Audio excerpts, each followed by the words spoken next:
On the Measure of Intelligence, François Chollet, Google Inc., F. Chollet at google.com, November 5, 2019, abstract. To make deliberate progress towards more intelligent and more human-like artificial systems, we need to be following an appropriate feedback signal. We need to be able to define and evaluate intelligence in a way that enables comparisons between two systems, as well as comparisons with humans. Over the past 100 years, there has been an abundance of attempts to define and measure intelligence across both the fields of psychology and AI. We summarize and critically assess these definitions and evaluation approaches while making apparent the two historical conceptions of intelligence that have implicitly guided them. We note that in practice, the contemporary AI community still gravitates towards benchmarking intelligence by comparing the skill exhibited by AIs and humans at specific tasks, such as board games and video games. We argue that solely measuring skill at any given task falls short of measuring intelligence because skill is heavily modulated by prior knowledge and experience. Unlimited priors or unlimited training data allow experimenters to buy arbitrary levels of skills for a system in a way that masks the system's own generalization power. We then articulate a new formal definition of intelligence based on algorithmic information theory, describing intelligence as skill acquisition efficiency and highlighting the concepts of scope, generalization difficulty, priors, and experience as critical pieces to be accounted for in characterizing intelligent systems. Using this definition, we propose a set of guidelines for what a general AI benchmark should look like. Finally, we present a new benchmark closely following these guidelines, the Abstraction and Reasoning Corpus, ARC, built upon an explicit set of priors designed to be as close as possible to innate human priors. We argue that ARC can be used to measure a human-like form of general fluid intelligence, and that it enables fair general intelligence comparisons between AI systems and humans. I thank Jose Hernandez Orayo, Julian Tegelius, Christian Segedi, and Martin Wick for their valuable comments on the draft of this document. Context and history. Need for an actionable definition and measure of intelligence. Defining intelligence, two divergent visions. Intelligence as a collection of task-specific skills, intelligence as a general learning ability. AI evaluation, from measuring skills to measuring broad abilities. Skill-based, narrow AI evaluation. The spectrum of generalization, robustness, flexibility, generality. Measuring broad abilities and general intelligence. The psychometrics perspective. Integrating AI evaluation and psychometrics. Current trends in broad AI evaluation. A new perspective. Critical assessment. Measuring the right thing, evaluating skill alone does not move us forward. The meaning of generality. Grounding the G factor, separating the innate from the acquired, insights from developmental psychology, defining intelligence, a formal synthesis, intelligence as skill acquisition efficiency, computation efficiency, time efficiency, energy efficiency, and risk efficiency, practical implications, evaluating intelligence in this light, fair comparisons between intelligent systems, what to expect of an ideal intelligence benchmark, a benchmark proposal, the ARC dataset, description and goals. What is ARC? Core knowledge priors, key differences with psychometric intelligence tests. What a solution to ARC may look like, and what it would imply for AI applications. Weaknesses and future refinements, possible alternatives. Repurposing skill benchmarks to measure broad generalization.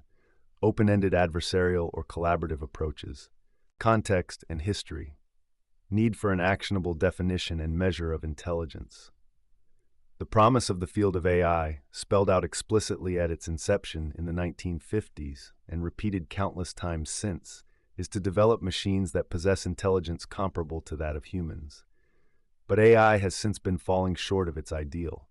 Although we are able to engineer systems that perform extremely well on specific tasks, they have still stark limitations, being brittle, data-hungry, unable to make sense of situations that deviate slightly from their training data or the assumptions of their creators, and unable to repurpose themselves to deal with novel tasks without significant involvement from human researchers. If the only successes of AI have been in developing narrow, task-specific systems, it is perhaps because only within a very narrow and grounded context have we been able to define our goals sufficiently precisely and to measure progress in an actionable way. Goal definitions and evaluation benchmarks are among the most potent drivers of scientific progress. To make progress towards the promise of our field, we need precise quantitative definitions and measures of intelligence, in particular, human-like general intelligence. These would not be merely definitions and measures meant to describe or characterize intelligence, but precise, explanatory definitions meant to serve as a North Star, an objective function showing the way towards a clear target, capable of acting as a reliable measure of our progress and as a way to identify and highlight worthwhile new approaches that may not be immediately applicable and would otherwise be discounted. For instance, common sense dictionary definitions of intelligence may be useful to make sure we are talking about the same concepts, but they are not useful for our purpose, as they are not actionable, explanatory, or measurable. Similarly, the Turing test and its many variants, e.g. total Turing test and Loebner prize, are not useful as a driver of progress, and have in fact served as a red herring, since such tests completely opt out of objectively defining and measuring intelligence, and instead outsource the task to unreliable human judges who themselves do not have clear definitions or evaluation protocols. It is a testimony to the immaturity of our field that the question of what we mean when we talk about intelligence still doesn't have a satisfying answer. What's worse, very little attention has been devoted to rigorously defining it or benchmarking our progress towards it. Legg and Hutter noted in a 2007 survey of intelligence definitions and evaluation methods, to the best of our knowledge, no general survey of tests and definitions has been published. A decade later, in 2017, Hernandez-Arroyo released an extensive survey of evaluation methods, as well as a comprehensive book on AI evaluation. Results and recommendations from both of these efforts have since been largely ignored by the community. We believe this lack of attention is a mistake, as the absence of widely accepted explanations. Turing's imitation game was largely meant as an argumentative device in a philosophical discussion, not as a literal test of intelligence. Mistaking it for a test representative of the goal of the field of AI has been an ongoing problem. Implicit definitions have been substituted with implicit definitions and biases that stretch back decades. Though invisible, these biases are still structuring many research efforts today, as illustrated by our field's ongoing fascination with outperforming humans at board games or video games. The goal of this document is to point out the implicit assumptions our field has been working from, correct some of its most salient biases, and provide an actionable formal definition and measurement benchmark for human-like general intelligence, leveraging modern insight from developmental cognitive psychology. Defining intelligence, two divergent visions. Looked at in one way, everyone knows what intelligence is. Looked at in another way, no one does. Robert J. Sternberg, 2000. Many formal and informal definitions of intelligence have been proposed over the past few decades, although there is no existing scientific consensus around any single definition. Sternberg and Detterman noted in 1986 that when 24 prominent psychologists were asked to define intelligence, they all gave somewhat divergent answers. In the context of AI research, Legg and Hutter summarized in 2007 no fewer than 70 definitions from the literature into a single statement. Intelligence measures an agent's ability to achieve goals in a wide range of environments. This summary points to two characterizations, which are nearly universally, but often separately, found in definitions of intelligence, one with an emphasis on task-specific skill, achieving goals, and one focused on generality and adaptation in a wide range of environments. In this view, an intelligent agent would achieve high skill across many different tasks, for instance, achieving high scores across many different video games. Implicitly here, the tasks may not necessarily be known in advance. To truly achieve generality, the agent would have to be able to learn to handle new tasks, skill acquisition. These two characterizations map to Cattell's 1971 theory of fluid and crystallized intelligence, GFGC, which has become one of the pillars of the dominant theory of human cognitive abilities, the Cattell-Horn-Carroll theory. They also relate closely to two opposing views of the nature of the human mind that have been deeply influential in cognitive science since the inception of the field. one view in which the mind is a relatively static assembly of special-purpose mechanisms developed by evolution, only capable of learning what it is programmed to acquire, and another view in which the mind is a general-purpose blank slate, capable of turning arbitrary experience into knowledge and skills, and that could be directed at any problem. A central point of this document is to make explicit and critically assess this dual definition that has been implicitly at the foundation of how we have been conceptualizing and evaluating intelligence in the context of AI research. Crystallized skill on one hand, skill acquisition ability on the other. Understanding this intellectual context and its ongoing influence is a necessary step before we can propose a formal definition of intelligence from a modern perspective. Intelligence as a collection of task-specific skills. In the distant future, I see open fields for far more important researches. Psychology will be based on a new foundation, that of the necessary acquirement of each mental power and capacity by gradation. Charles Darwin, 1859. The evolutionary psychology view of human nature is that much of the human cognitive function is the result of special-purpose adaptations that arose to solve specific problems encountered by humans throughout their evolution, e.g., an idea which originated with Darwin and that coalesced in the 1960s and 1970s. Around the same time that these ideas were gaining prominence in cognitive psychology, early AI researchers, perhaps seeing in electronic computers an analog of the mind, mainly gravitated towards a view of intelligence as a set of static program-like routines, heavily relying on logical operators and storing learned knowledge in a database like memory. This vision of the mind as a wide collection of vertical, relatively static programs that collectively implement intelligence was most prominently endorsed by influential AI pioneer Marvin Minsky. This view gave rise to definitions of intelligence and evaluation protocols for intelligence that are focused on task-specific performance. This is perhaps best illustrated by Minsky's 1968 definition of AI. AI is the science of making machines capable of performing tasks that would require intelligence if done by humans. It was then widely accepted within the AI community that the problem of intelligence would be solved if only we could encode human skills into formal rules and encode human knowledge into explicit databases. This view of intelligence was once so dominant that learning, discounted as pure memorization, was often not even mentioned at all in AI textbooks until the mid-1980s. Even McCarthy, a rare advocate for generality in AI, believed that the key to achieving generality was better knowledge bases. This definition and evaluation philosophy, focused entirely on skill at narrow tasks normally handled by humans, has led to a striking, note the lingering influence of the Turing test. Paradox pointed out by Hernandez Orayo in his 2017 survey, the field of artificial intelligence has been very successful in developing artificial systems that perform these tasks without featuring intelligence, a trend that continues to this day. Intelligence as a general learning ability. Presumably the child brain is something like a notebook, as one buys it from the stationers. Rather little mechanism and lots of blank sheets.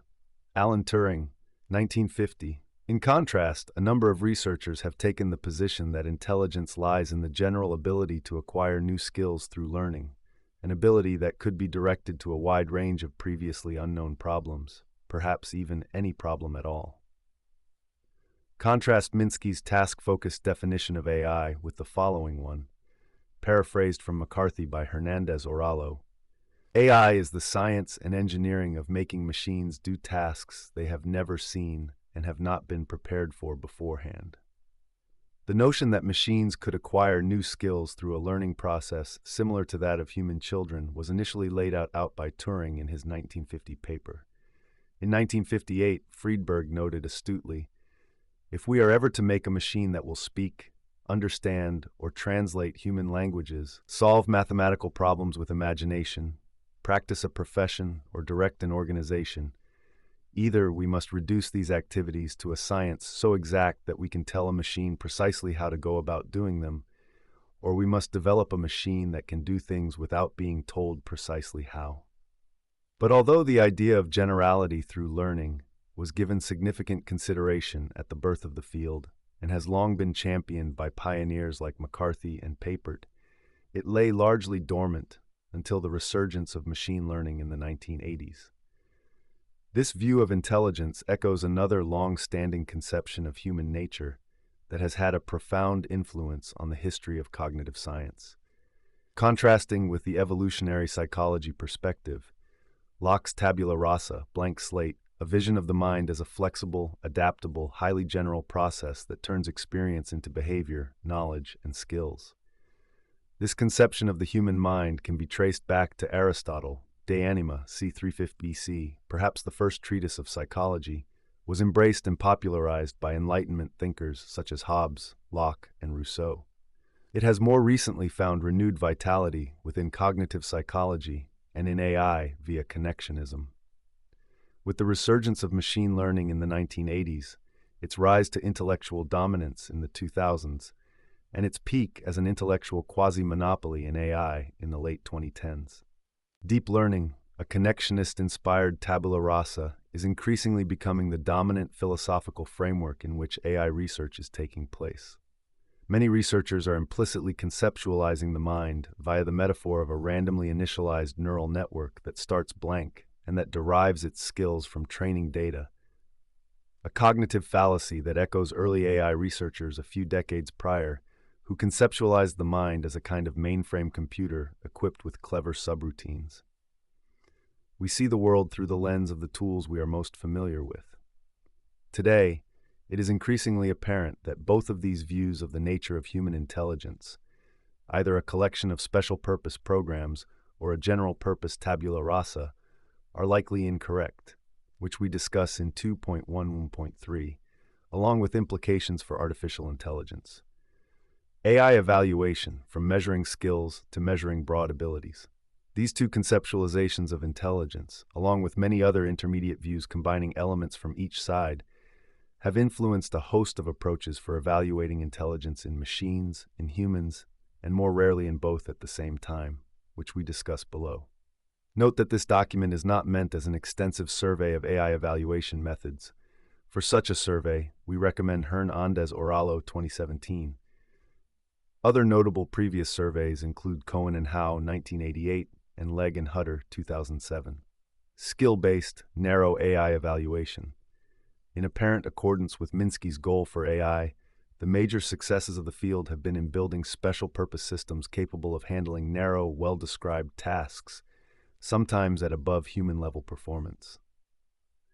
This success has been driven by performance measures quantifying the skill of a system at a given task, e.g. how well an AI plays chess, how well an image classifier recognizes cats from dogs. There is no single, formalized way to do skill-based evaluation. Historically successful approaches include human review, having human judges observe the system's input-output response and score it. This is the idea behind the Turing test and its variants. This evaluation mode is rarely used in practice due to being expensive, impossible to automate, and subjective. Some human-facing AI systems, in particular commercial chatbots, use it as one of multiple evaluation mechanics. White box analysis, inspecting the implementation of the system to determine its input-output response and score it. This is most relevant for algorithms solving a fully described task in a fully described environment where all possible inputs can be explicitly enumerated or described analytically, e.g. an algorithm that solves the traveling salesman problem or that plays the game Connect 4, and would often take the form of an optimality proof. Peer confrontation involving the system competing against other AIs or humans is the preferred mode of evaluation for player versus player games like chess. Benchmarks require the system to produce outputs for a test set of inputs or environments with known outcomes, and then score the response. Benchmarks have significantly driven progress in AI because they are reproducible, fair, scalable, easy to set up, and flexible for various tasks. They are particularly impactful in stimulating competition among different research teams, as shown by initiatives like the ILS-VRC Challenge for large-scale image recognition, ImageNet, or the DARPA Grand Challenge for autonomous driving. Various private and community-led initiatives, including Kaggle, Chollet, and the Hutter Prize, have used benchmark-based competitions to accelerate progress. Government organizations like DARPA and NIST also use competitions to spark technological breakthroughs. These successful initiatives highlight the importance of clear goals and objective performance measures that are shared across the research community. However, optimizing for specific metrics can lead to trade-offs and shortcuts, as seen in Kaggle, where winning models are often too specialized for the benchmark to be applicable in real-world scenarios. The focus on task-specific performance in AI, without constraining how the system achieves it, has produced systems that excel in specific tasks but lack overall human intelligence, which was the original aim of the field. This situation has been termed the AI effect by McCorduck, where critics claim that achieving specific tasks does not equate to true intelligence. Similarly, Reed notes that once we understand how a machine accomplishes an intelligent task, it loses its sense of being intelligent. The interpretation of intelligence often assumes an overly human-centric perspective. This perspective argues that human intelligence allows individuals to excel in specific tasks due to their general ability to acquire skills efficiently, which contrasts with non-human systems that do not acquire competence in the same manner. If intelligence is seen as the process of skill acquisition, then excelling at a specific task alone does not inherently demonstrate intelligence unless the task itself is metacognitive, involving skill acquisition across a broad range of tasks. The AI effect characterization is confusing the process of intelligence, such as the intelligence displayed by researchers creating a chess-playing program, with the artifact produced by this process, the resulting chess-playing program, due to these two concepts being fundamentally intertwined in the case of humans. We discuss this further in Task-specific performance is a perfectly appropriate and effective measure of success if and only if handling the task as initially specified is the end goal of the system. In other words, if our measure of performance captures exactly what we expect of the system. However, it is deficient if we need systems that can show autonomy in handling situations that the system creator did not plan for, that can dynamically adapt to changes in the task or in the context of the task without further human intervention, or that can be repurposed for other tasks. Meanwhile, robustness and flexibility are increasingly being perceived as important requirements for certain broader subfields of AI, such as L5 self-driving, domestic robotics, or personal assistance. There is even increasing interest in generality itself, e.g., developmental robotics, artificial general intelligence. This points to a need to move beyond skill-based evaluation for such endeavors, and to find ways to evaluate robustness and flexibility, especially in a cross-task setting, up to generality. But what do we really mean when we talk about robustness, flexibility, and generality? The spectrum of generalization: robustness, flexibility, generality. Even though such machines might do some things as well as we do them, or perhaps even better, they would inevitably fail in others, which would reveal they were acting not through understanding, but only from the disposition of their organs. René Descartes. The resurgence of machine learning in the 1980s has led to an interest in formally defining, measuring, and maximizing generalization. Generalization is a concept that predates machine learning, originally developed to characterize how well a statistical model performs on inputs that were not part of its training data. In recent years, the success of deep learning, as well as increasingly frequent run-ins with its limitations, e.g., have triggered renewed interest in generalization theory in the context of machine learning, e.g. The notion of generalization can be formally defined in various contexts. In particular, statistical learning theory provides a widely used formal definition that is relevant for machine learning, and we provide a more general formalization. We can informally define generalization, or generalization power, for any AI system to broadly mean the ability to handle situations or tasks that differ from previously encountered situations. The notion of previously encountered situation is somewhat ambiguous, so we should distinguish between two types of generalization. System-centric generalization. This is the ability of a learning system to handle situations it has not itself encountered before. The formal notion of generalization error in statistical learning theory would belong here. For instance, if an engineer develops a machine learning classification algorithm and fits it on a training set of samples, The generalization of this learning algorithm would refer to its classification error over images not part of the training set.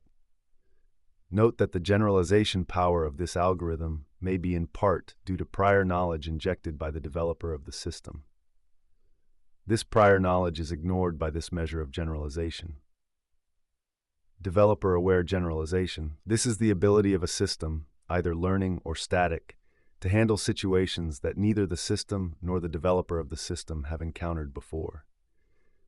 For instance, if an engineer uses a development set of samples to create a static classification algorithm that uses hard-coded heuristic rules, the generalization of this static algorithm would refer to its classification error over images not part of the development set. Note that developer-aware generalization is equivalent to system-centric generalization if we include the developer of the system as part of the system.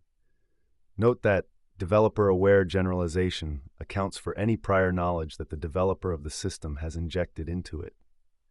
System-centric generalization does not.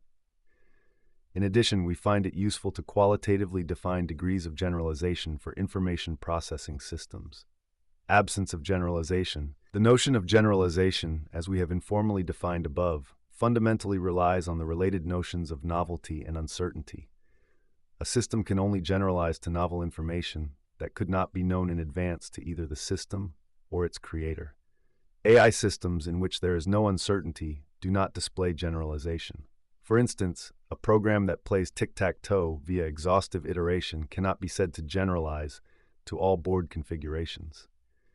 Likewise, a sorting algorithm that is proven to be correct cannot be said to generalize to all lists of integers, much like proven mathematical statements cannot be said to generalize to all objects that match the assumptions of their proof. This is a distinct definition from generalization in mathematics, where to generalize means to extend the scope of application of a statement by weakening its assumptions. Local generalization, or robustness.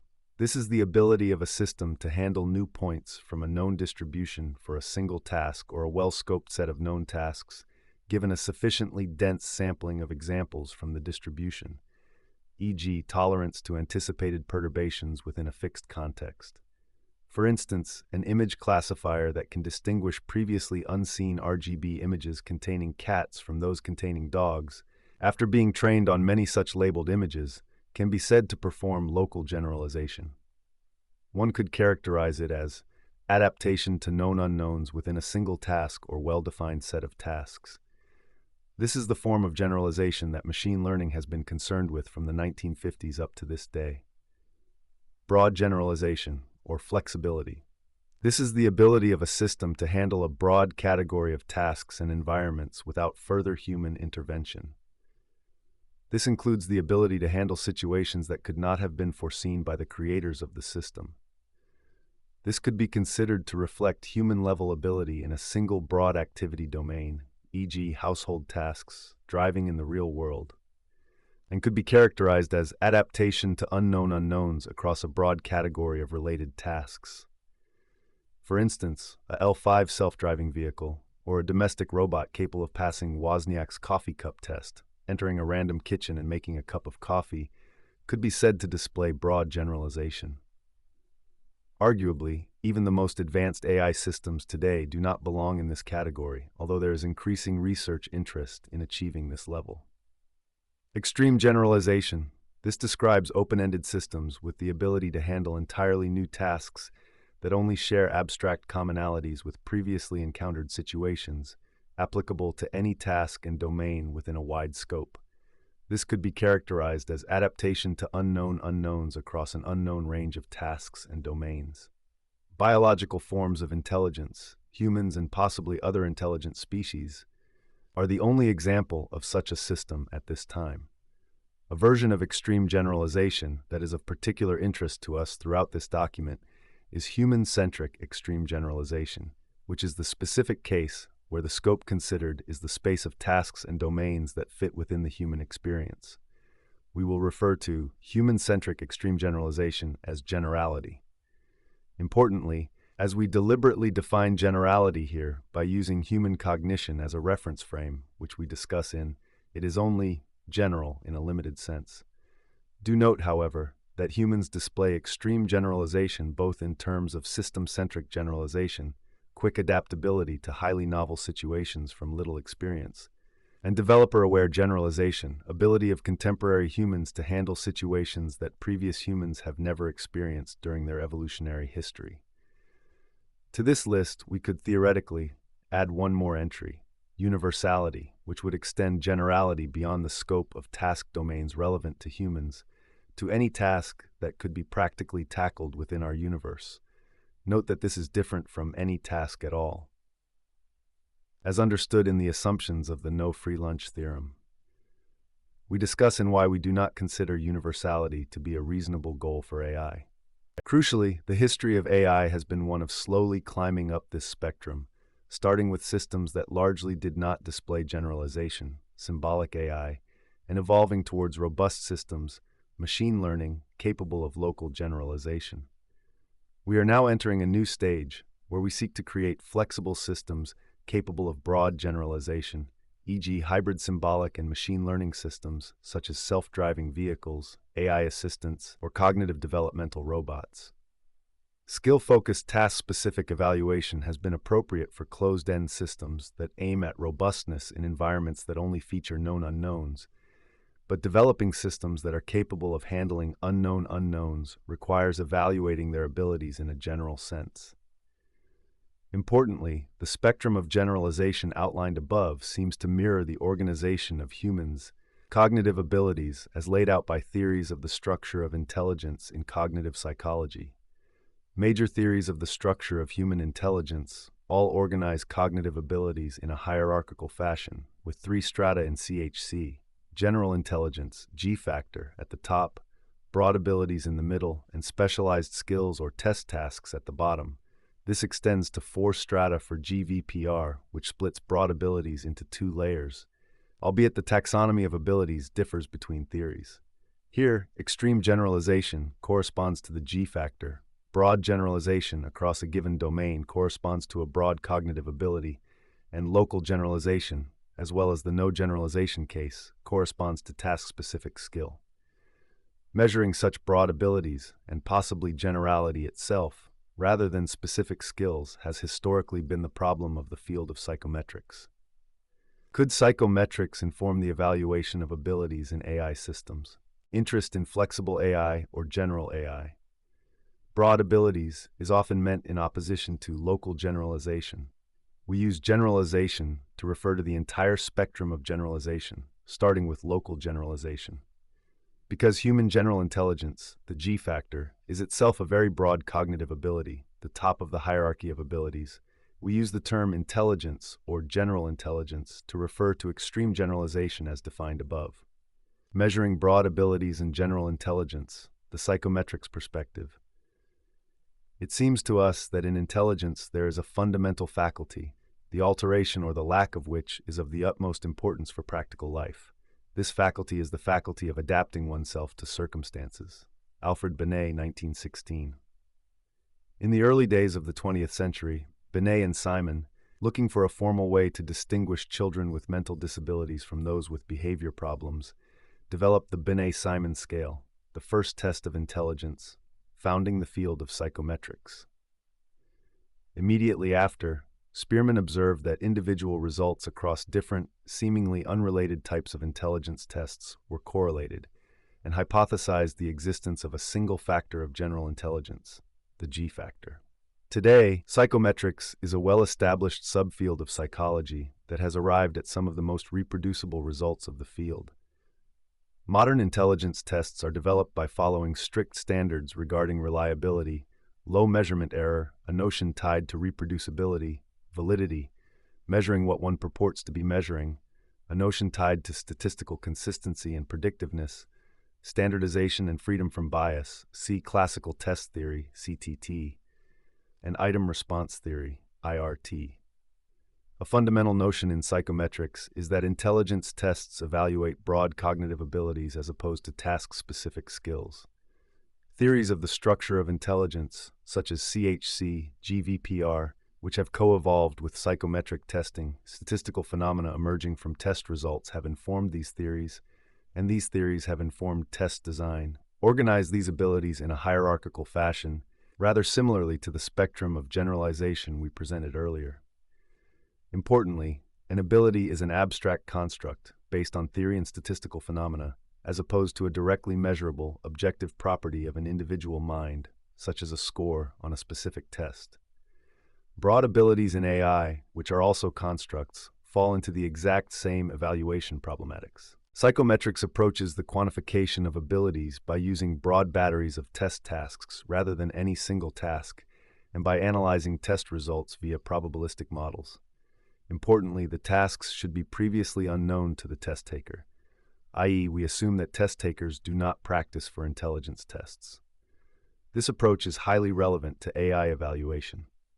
Remarkably, in a parallel to psychometrics, there has been recent and increasing interest across the field of AI in using broad batteries of test tasks to evaluate systems that aim at greater flexibility. Examples include the arcade learning environment for reinforcement learning agents, Project Malmo, the Behavior Suite, or the glue and superglue benchmarks for natural language processing.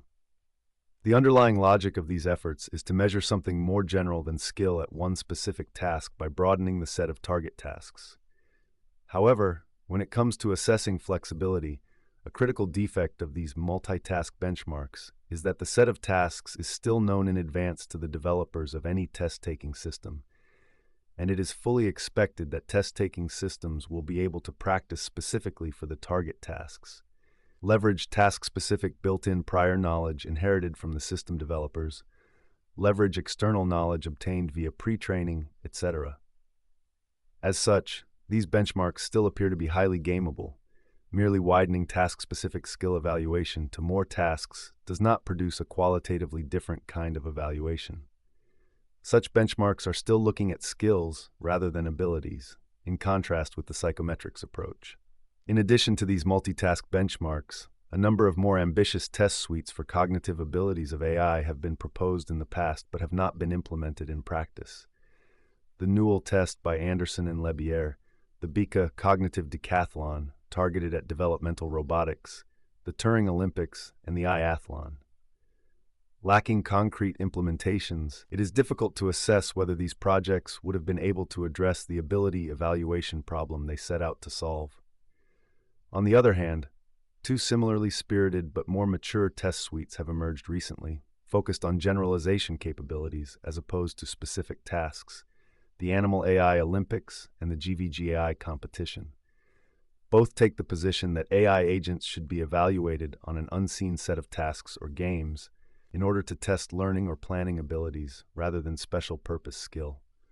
Both feature a multi-game environment and an ongoing public competition. Integrating AI evaluation and psychometrics. Besides efforts to broaden task-specific evaluation to batteries of multitask tests, there have been more direct and explicit attempts to integrate AI evaluation and psychometrics. A first approach is to reuse existing psychometric intelligence tests, initially developed for humans, as a way to assess intelligence in AI systems. Perhaps an obvious idea if we are to take the term artificial intelligence literally. This idea was first proposed by Green in 1964 and was, around the same time, explored by Evans, who wrote a Lisp program called Analogy, capable of solving a geometric analogy task of the kind that may be found in a psychometric intelligence test. Newell suggested the idea again in 1973 in his seminal paper, You Can't Play 20 Questions with Nature and Win. It was proposed again and refined by Bringsjord et al. In the 2000s under the name Psychometric AI. However, it has since become apparent that it is possible for AI system developers to game human intelligence tests, because the tasks used in these tests are available to the system developers, and thus the developers can straightforwardly solve the abstract form of these problems themselves and hard-code the solution in program form, much like Evans did within the 1960s with the Analogy program. Effectively, in this case, it is the system developers who are solving the test problems, rather than any AI. The implicit assumptions that psychometric test designers make about human test takers turn out to be difficult to enforce in the case of machines. An alternative, more promising approach is to leverage what psychometrics can teach us about ability assessment and test design to create new types of benchmarks targeted specifically at evaluating broad abilities in AI systems. Along these lines, Hernandez-Oralo et al. Have proposed extending psychometric evaluation to any intelligent system, including AI agents and animals, in universal psychometrics. We argue that several important principles of psychometrics can inform intelligence evaluation in AI in the context of the development of broad AI and general AI. Measuring abilities, representative of broad generalization and skill acquisition efficiency, not skills. Abilities are distinct from skills in that they induce broad generalization, i.e., they form the basis for skill across a broad range of tasks, including tasks that were previously unknown to the ability-enabled system and its developers. Doing so via batteries of tasks rather than any single task that should be previously unknown to both the test-taking system and the system developers. This is necessary to assess broad generalization as opposed to skill or local generalization. Having explicit standards regarding reliability, validity, standardization, and freedom from bias. Reliability implies that the test results for a given system should be reproducible over time and across research groups. Validity implies that what the test assesses should be clearly understood. Test creators should be able to answer: 1. What assumptions does the test make? 2. What does the test predict, i.e., what broad abilities would a successful result demonstrate, and how well does the test predict these abilities, which should ideally be achieved via statistical quantification.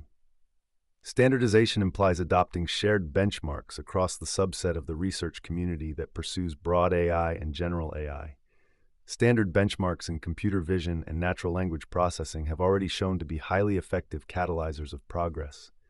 Freedom from bias implies that the test should not be biased against groups of test takers in ways that run orthogonal to the abilities being assessed. For in some aspects, a test of intelligence for both humans and AI should not utilize uniquely human-acquired knowledge or involve constraints unrelated to intelligence, providing unfair advantages, such as fast reaction times. Meanwhile, we suggest neglecting certain aspects of psychometrics in crafting new intelligence tests for AI. The precise number and taxonomy of cognitive abilities under consideration, an ongoing issue in cognitive psychology, should not dictate artificial cognitive architectures and their evaluation. Existing taxonomies should be viewed as sources of inspiration at best. Additionally, several abilities assessed by psychometric intelligence tests are crystallized abilities, e.g., reading and writing, acquired through experience, which may blur the line between abilities and skills. We propose that AI tests targeting flexibility and generality should focus on enabling new skill acquisition rather than concentrating on crystallized abilities. Systems equipped with abilities facilitating efficient skill acquisition in a domain should have no trouble developing corresponding skills and crystallized abilities. Current trends in broad AI evaluation point towards an increasing interest in building flexible systems and achieving generality.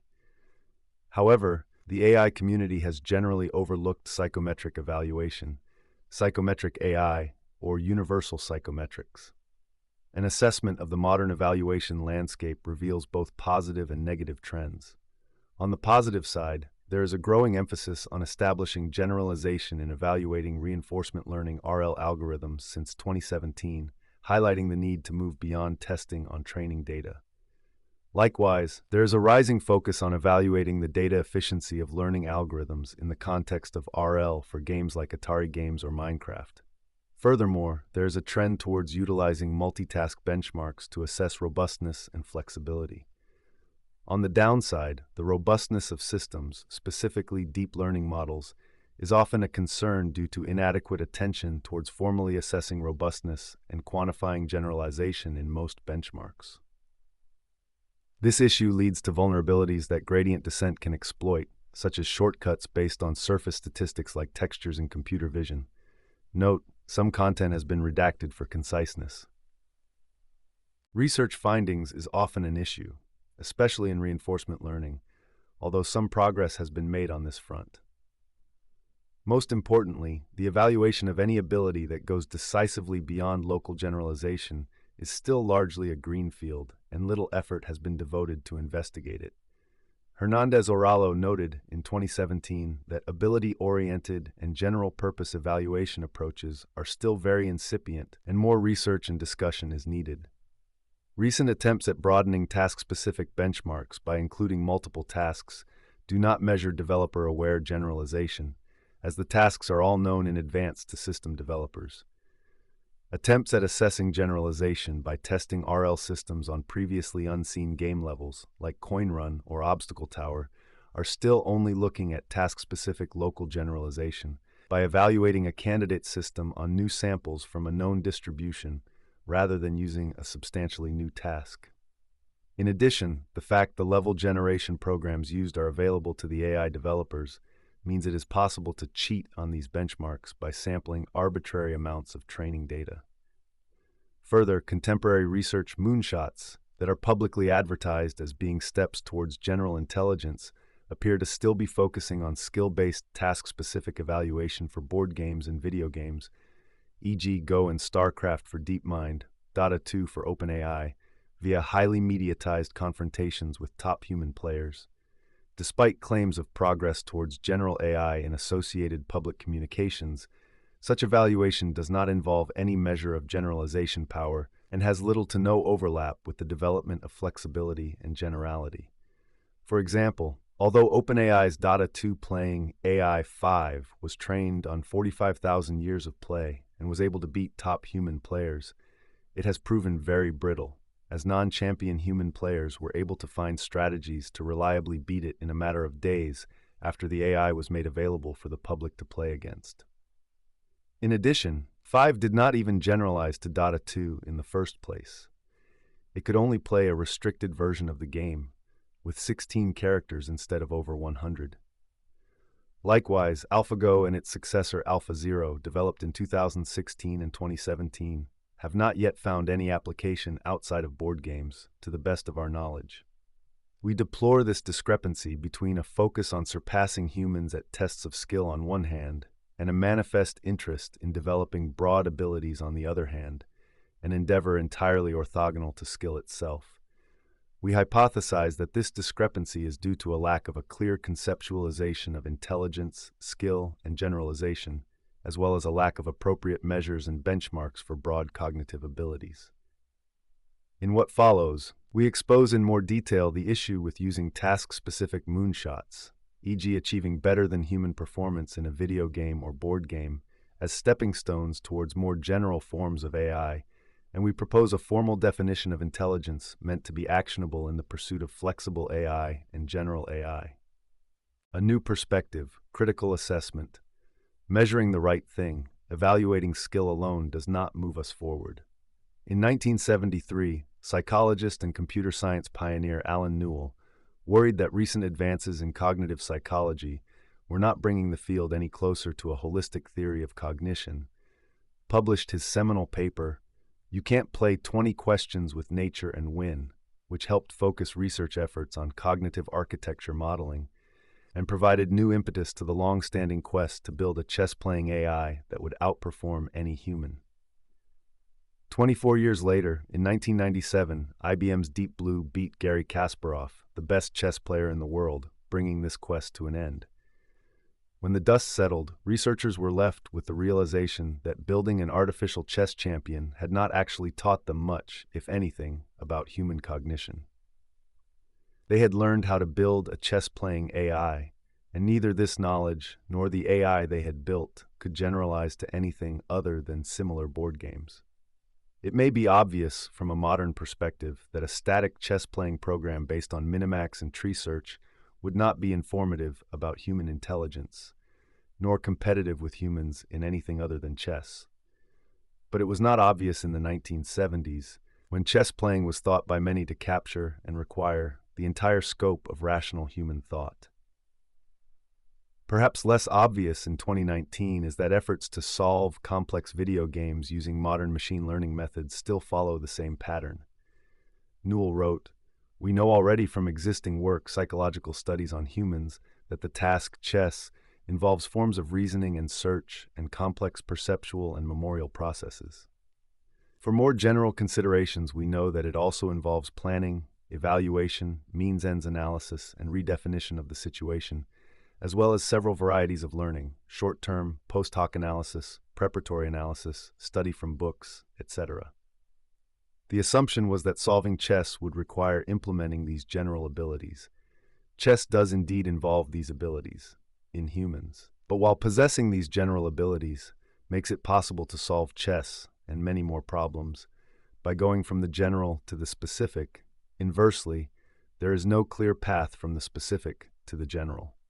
Chess does not require any of these abilities and can be solved by taking radical shortcuts that run orthogonal to human cognition.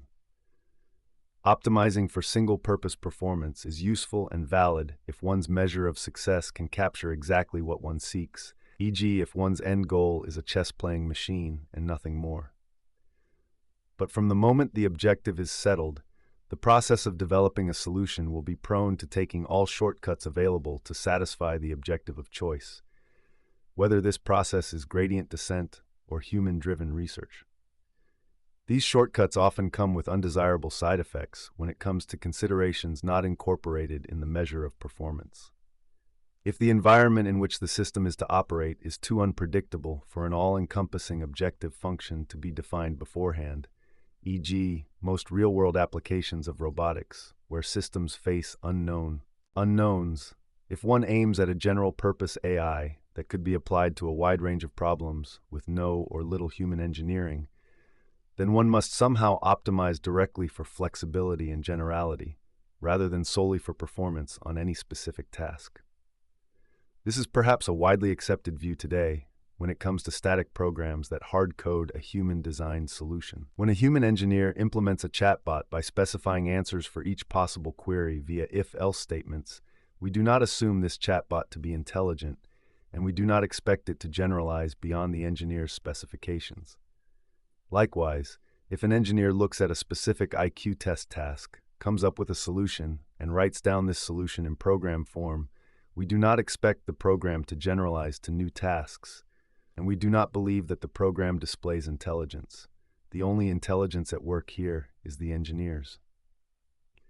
The program merely encodes the crystallized output of the engineer's thought process. It is this process, not its output, that implements intelligence.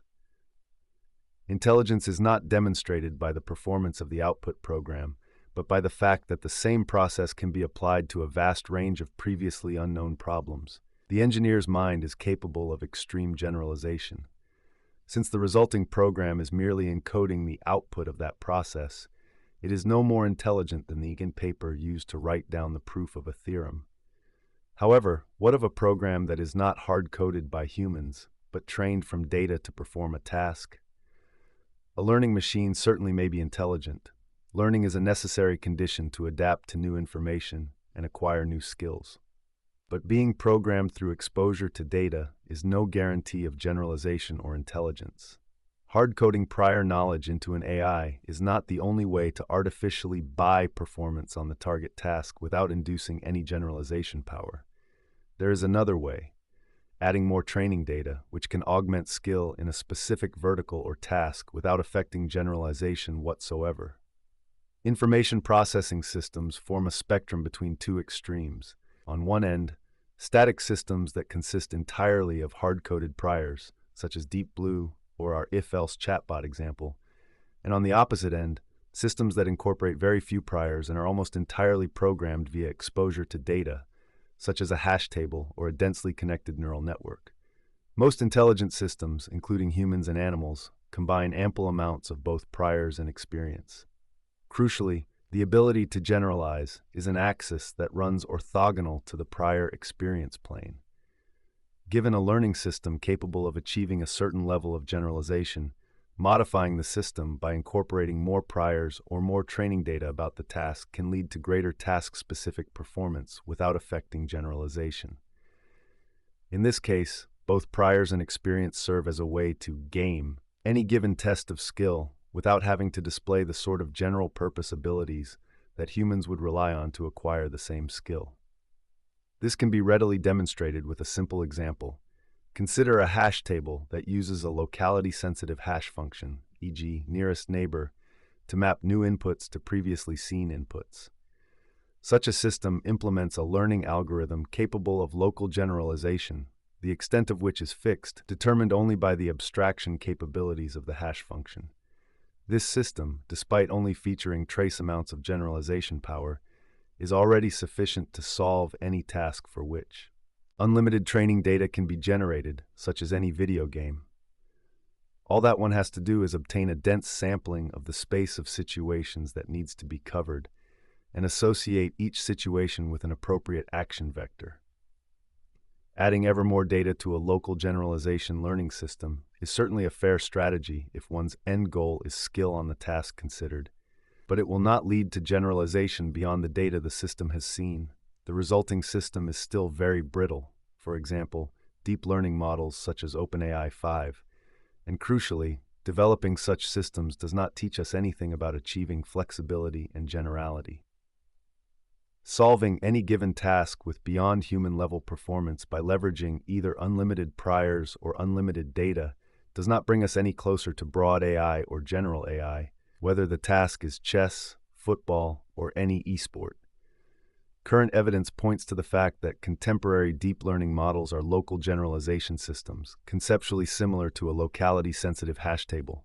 They may be trained to achieve arbitrary levels of skill at any task, but doing so requires a dense sampling of the input cross-target space considered, which is impractical to obtain for high-value real-world applications, such as L5 self-driving. Hypothetically, it may be shown in the future that methods derived from deep learning could be capable of stronger forms of generalization, but demonstrating this cannot be done merely by achieving high skill, such as beating humans at Dota 2 or StarCraft given unlimited data or unlimited engineering. Instead, one should seek to precisely establish and quantify the generalization strength of such systems. A central point of this document is to provide a formal framework for doing so. Failing to account for priors, experience, and generalization difficulty in our evaluation methods will prevent our field from climbing higher along the spectrum of generalization and from eventually reaching general AI. In summary, the hallmark of broad abilities, including general intelligence, is the power to adapt to change, acquire skills, and solve previously unseen problems, not skill itself, which is merely the crystallized output of the process of intelligence.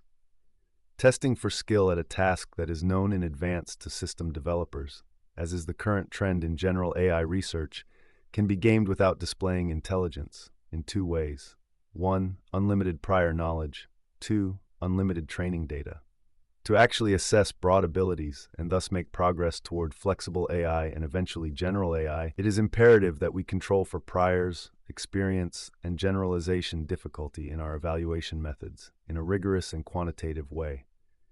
The meaning of generality, grounding the G factor. It is a well-known fact of cognitive psychology that different individuals demonstrate different cognitive abilities to varying degrees, albeit results across all tests of intelligence are correlated. This points to cognition being a multidimensional object, structured in a hierarchical fashion with a single generality factor at the top, the G factor. But is general intelligence the apex of the cognitive pyramid in an absolute sense, or is it merely a broader cognitive ability, one that would remain fairly specialized and wouldn't be qualitatively distinct from other abilities lower down the hierarchy? How general is human intelligence? The no-free lunch theorem teaches us that any two optimization algorithms, including human intelligence, are equivalent when their performance is averaged across every possible problem. Algorithms should be tailored to their target problem in order to achieve better than random performance. However, what is meant in this context by every possible problem refers to a uniform distribution over problem space. The distribution of tasks that would be practically relevant to our universe, which, due to its choice of laws of physics, is a specialized environment, would not fit this definition. Thus we may ask, is the human G factor universal? Would it generalize to every possible task in the universe? This is a question that is largely irrelevant for psychometrics, because as a subfield of psychology, it makes the implicit assumption that it is concerned solely with humans and the human experience. But this question is highly relevant when it comes to AI. If there is such a thing as universal intelligence, and if human intelligence is an implementation of it, then this algorithm of universal intelligence should be the end goal of our field, and reverse engineering the human brain could be the shortest path to reach it. It would make our field close-ended, a riddle to be solved. If, on the other hand, human intelligence is a broad but ad hoc cognitive ability that generalizes to human-relevant tasks but not much else, this implies that AI is an open-ended, fundamentally anthropocentric pursuit tied to a specific scope of applicability.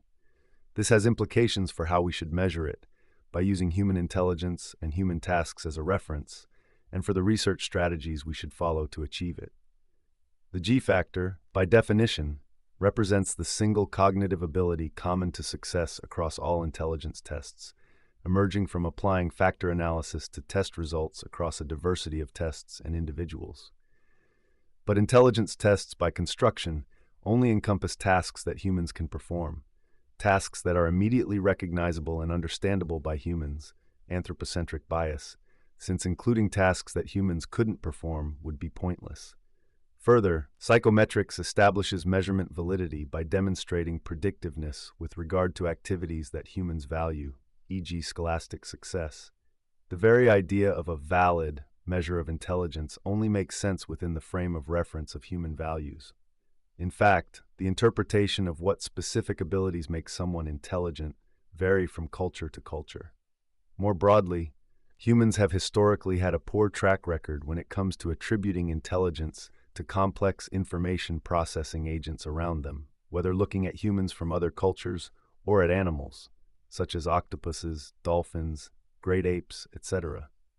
We only reluctantly open up to the possibility that systems different from ourselves may be intelligent if they display relatable human-like behaviors that we associate with intelligence, such as language or tool use, behaviors that have high intrinsic complexity and high adaptability, but that are not directly relatable, such as octopus camouflage, are not perceived as intelligent. This observation extends to collective entities, e.g. markets, companies, science as an institution, and natural processes, e.g. biological evolution. Although they can be modeled as standalone systems whose abilities and behavior match broadly accepted definitions of intelligence, achieving goals across a wide range of environments, demonstrating flexibility and adaptability, etc., we do not categorize these systems as intelligent simply because they aren't sufficiently human-like.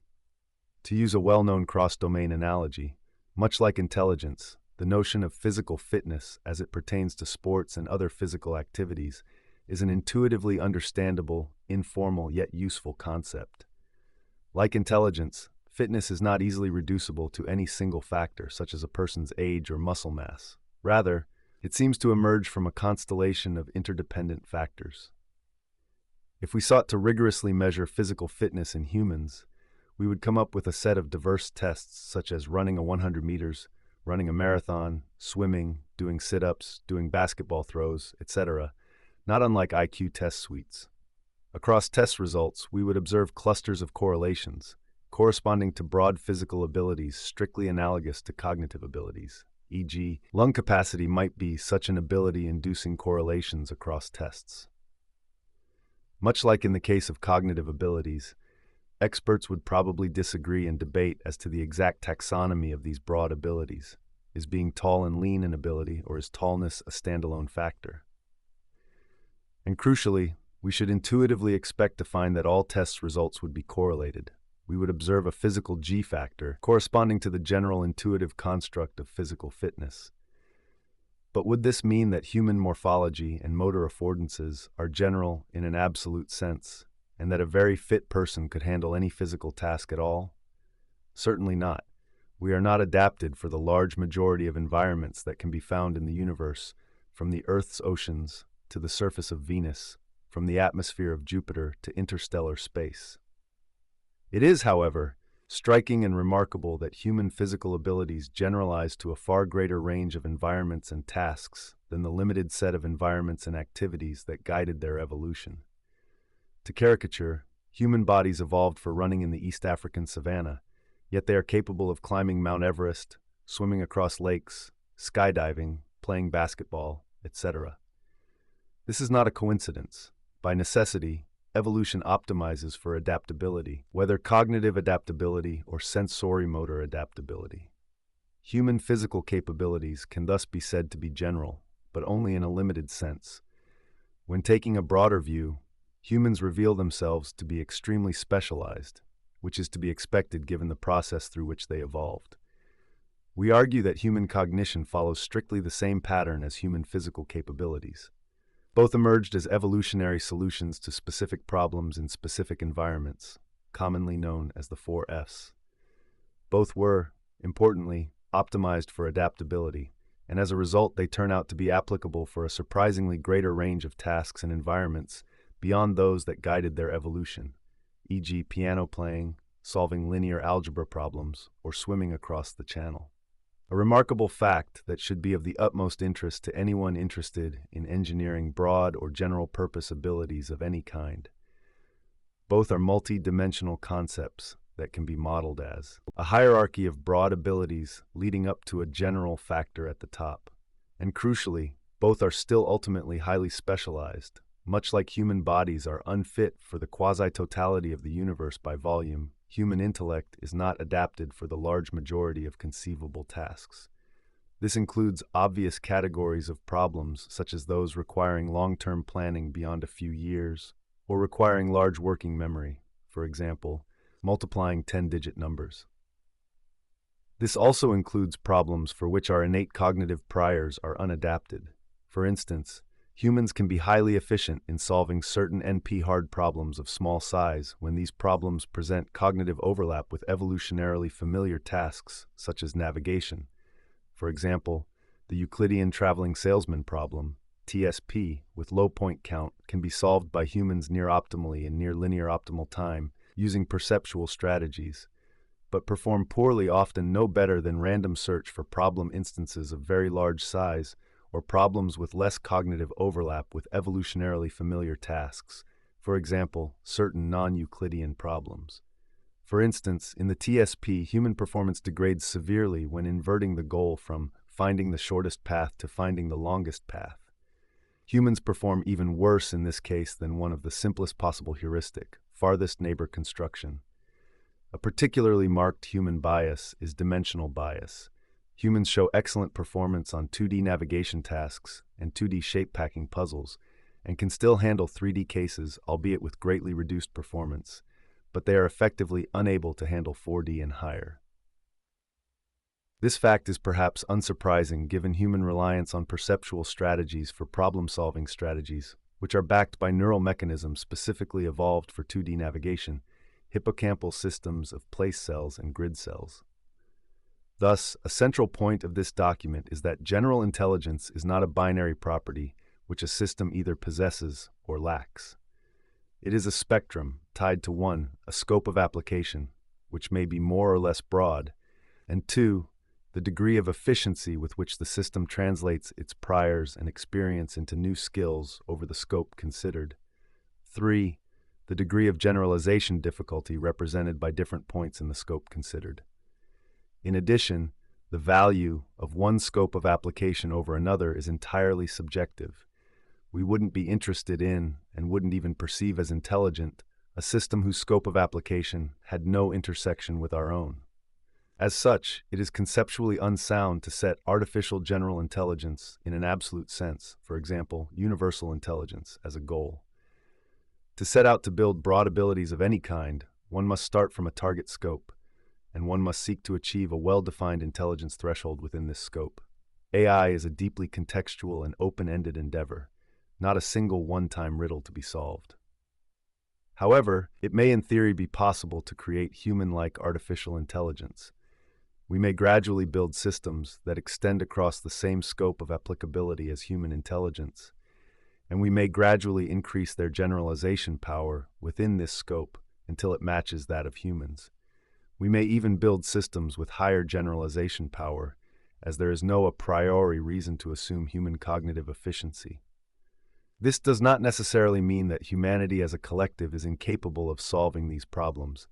Pooling individual humans over time or augmenting human intellect via external resources leads to increased generality, albeit this increase remains incremental and still fundamentally differs from universality.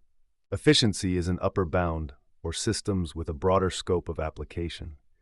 Such systems would feature intelligence beyond that of humans. In conclusion, we propose that research on developing broad and AI systems should focus on defining, measuring, and developing a specifically human-like form of intelligence, and should benchmark progress specifically against human intelligence, which is itself highly specialized. This isn't because we believe that intelligence that greatly differs from our own couldn't exist or wouldn't have value. Rather, we recognize that characterizing and measuring intelligence is a process that must be tied to a well-defined scope of application, and at this time, the space of human-relevant tasks is the only scope that we can meaningfully approach and assess. We thus disagree with the perspective of universal psychometrics, or Legg and Hutter's universal intelligence, which reject anthropocentrism altogether and seek to measure all intelligence against a single absolute scale. An anthropocentric frame of reference is not only legitimate, it is necessary. Separating the innate from the acquired, insights from developmental psychology. Advances in developmental psychology teach us that neither of the two opposing views of the nature of the mind described are accurate. The human mind is not merely a collection of special-purpose programs hard-coded by evolution. It is capable of a remarkable degree of generality and open-endedness, going far beyond the scope of environments and tasks that guided its evolution. The large majority of the skills and knowledge we possess are acquired during our lifetimes, rather than innate. Simultaneously, the mind is not a single, general-purpose blank slate system capable of learning anything from experience. Our cognition is specialized, shaped by evolution in specific ways. We are born with priors about ourselves, about the world, and about how to learn, which determine what categories of skills we can acquire and what categories of problems we can solve. These priors are not a limitation to our generalization capabilities. To the contrary, they are their source, the reason why humans are capable of acquiring certain categories of skills with remarkable efficiency. The central message of the no free lunch theorem is that to learn from data, one must make assumptions about it.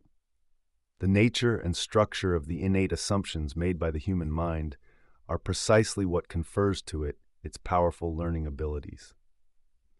We noted that an actionable measure of intelligence should, crucially, control for priors and experience. We proposed that evaluating general intelligence should leverage human intelligence as a necessary frame of reference. It follows that we need a clear understanding of human cognitive priors in order to fairly evaluate general intelligence between humans and machines.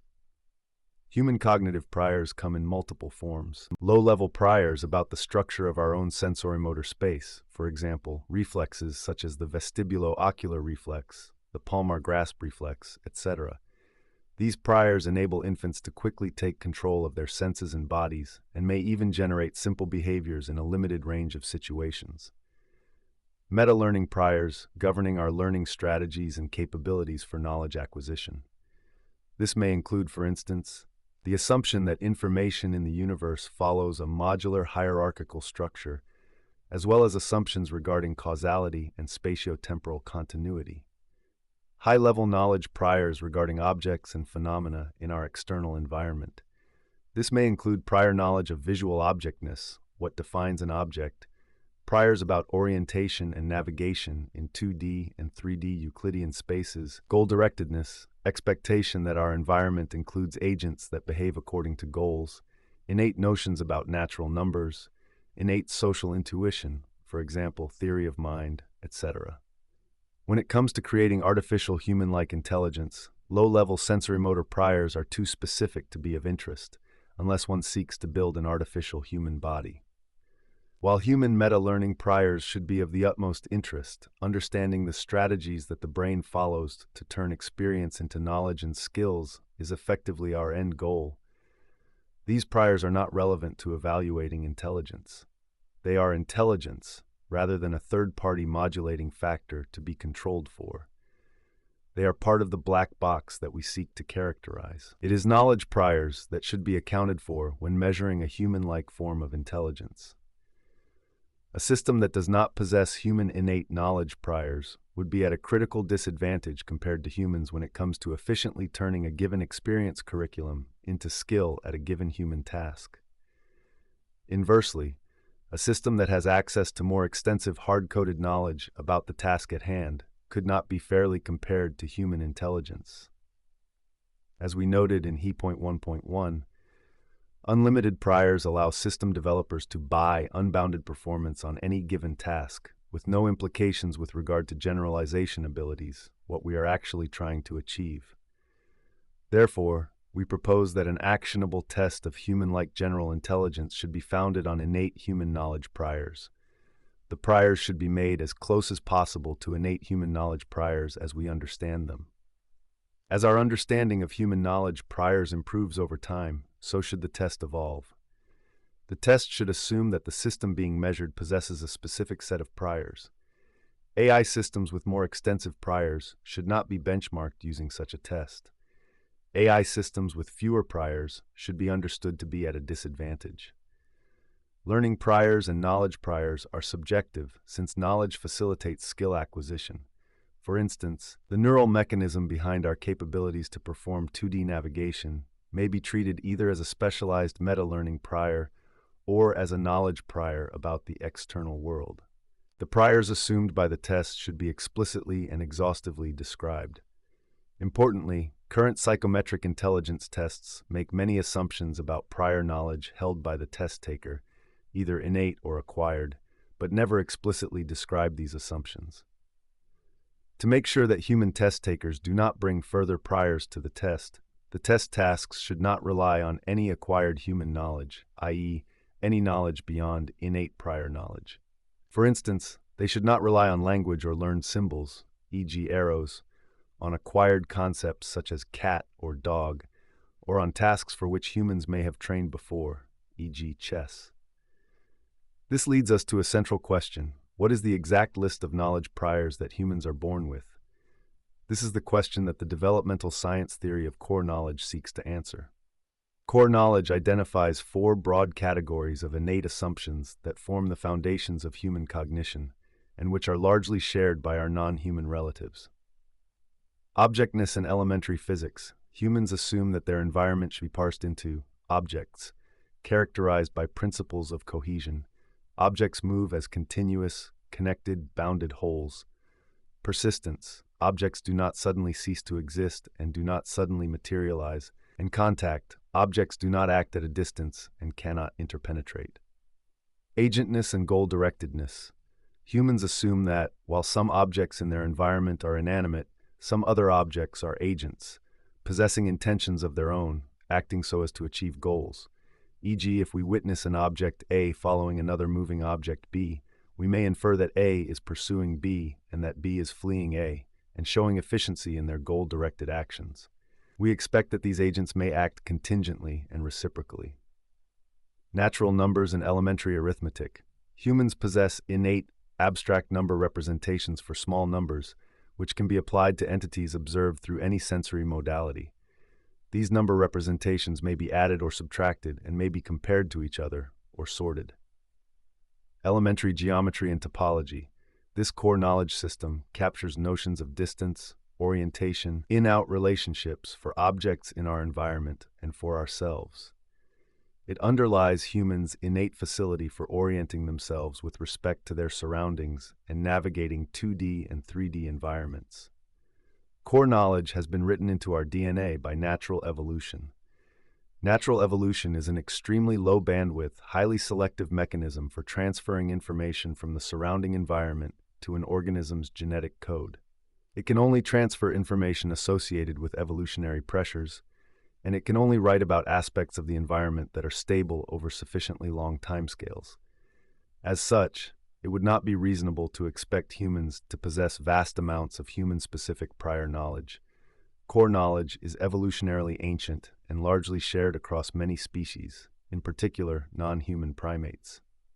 While cognitive developmental psychology has not yet determined with a high degree of certainty the exact set of innate priors that humans possess, we consider the core knowledge theory to offer a credible foundation suitable to the needs of a test of human-like general intelligence. We therefore propose that an actionable test of general intelligence that would be fair for both humans and machines should only feature tasks assume the four core knowledge systems listed above and should not involve any acquired knowledge outside of these priors. We also argue, in agreement with, that general AI systems should hard code as fundamental priors these core knowledge principles. Defining intelligence, a formal synthesis intelligence as skill acquisition efficiency. So far, we have introduced the following informally described intuitions. Intelligence lies in broad or general purpose abilities. It is marked by flexibility and adaptability, i.e. skill acquisition and generalization, rather than skill itself. The history of AI has been a slow climb along the spectrum of generalization. A measure of intelligence should imperatively control for experience and priors, and should seek to quantify generalization strength, since unlimited priors or experience can produce systems with little to no generalization power or intelligence that exhibit high skill at any number of tasks. Intelligence and its measure are inherently tied to a scope of application.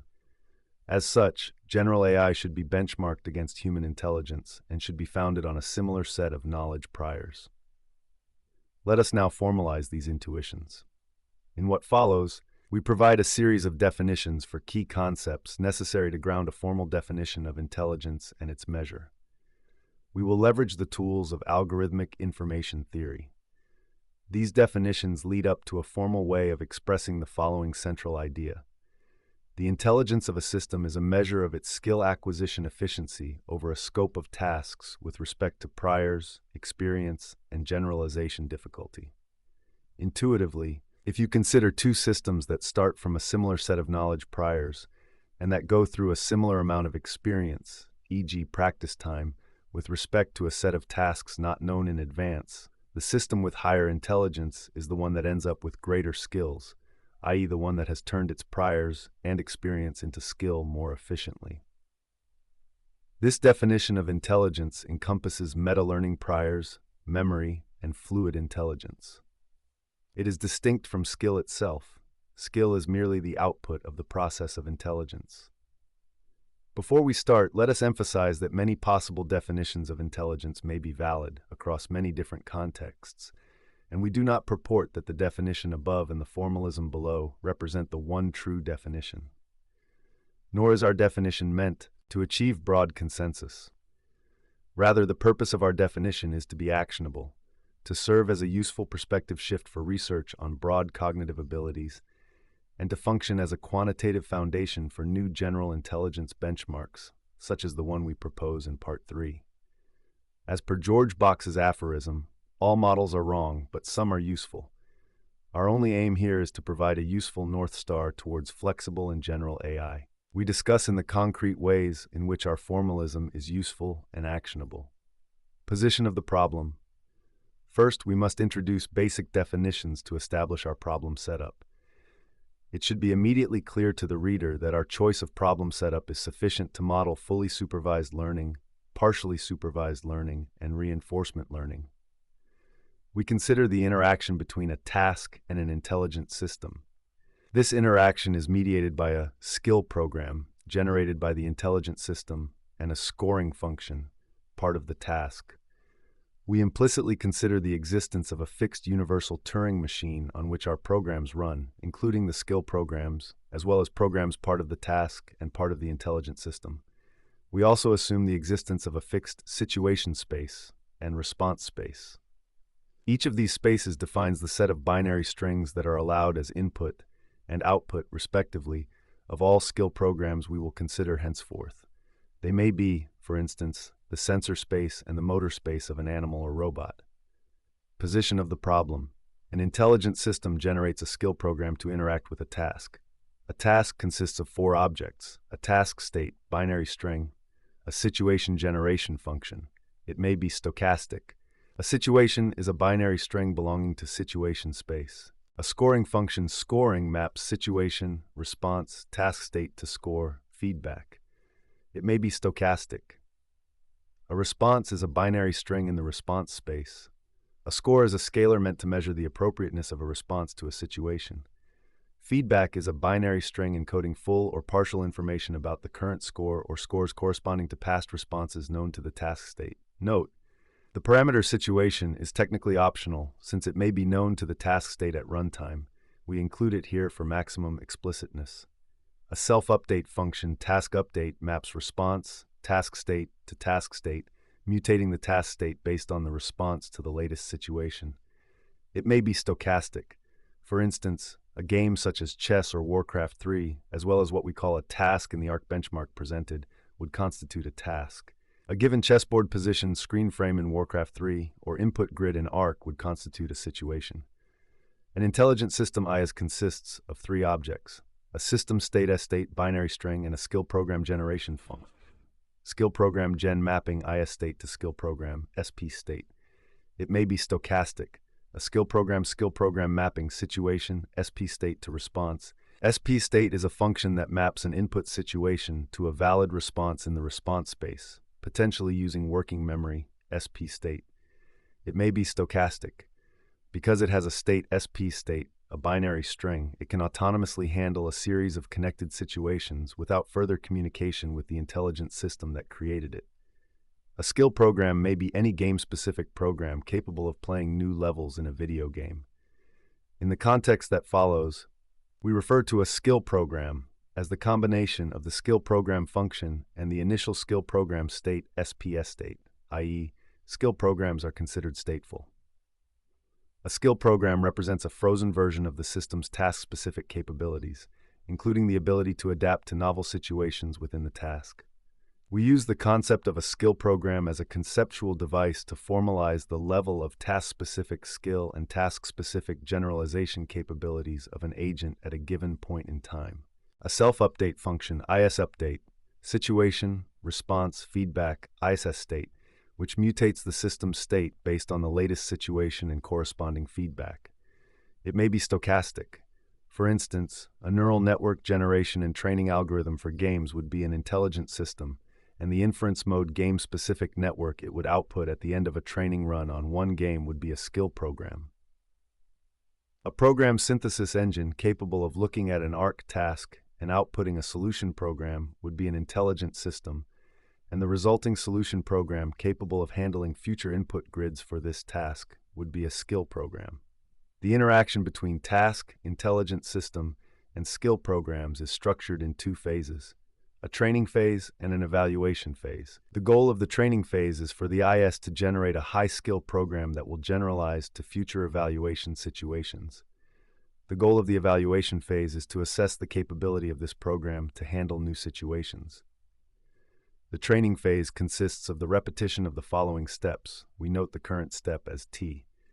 Before we start, we consider two separate initial task states: train task state T equals 0 and test task state E equals 0. We generate a training situation. Situation T, situation gen train task state T. The IS generates a new skill program without knowledge of the current situation. Skill program T, SP state T. Skill program gen is state T. Implicitly, we assume that the goal of the IS is to generate highly skilled programs, i.e. programs that would have performed well on past situations, that will perform well on the next situation, and that would perform well on any possible situation for this task. We do not attempt to model why the IS should pursue this goal. SP state T represents the working memory of the skill program at time T. Note that because the skill program is generated anew with each training step, statefulness across situations via SP state is not actually required during training. However, statefulness is important during evaluation when handling tasks that require maintaining information across situations. Note that in many games or real-world tasks, situations are all independent, and thus skill programs don't require statefulness at all, e.g. ARC or any fully observable game like chess. The skill program outputs a response to the situation. Response T, SP state T plus 1, skill program T, situation T, SP state T. Skill program T is only called once, and SP state T plus 1 is discarded, since the skill program is generated anew by the intelligent system at each training step. In practice, in partially observable games where consecutive situations are very close to each other, e.g. 2 consecutive screen frames in Warcraft 3, 1,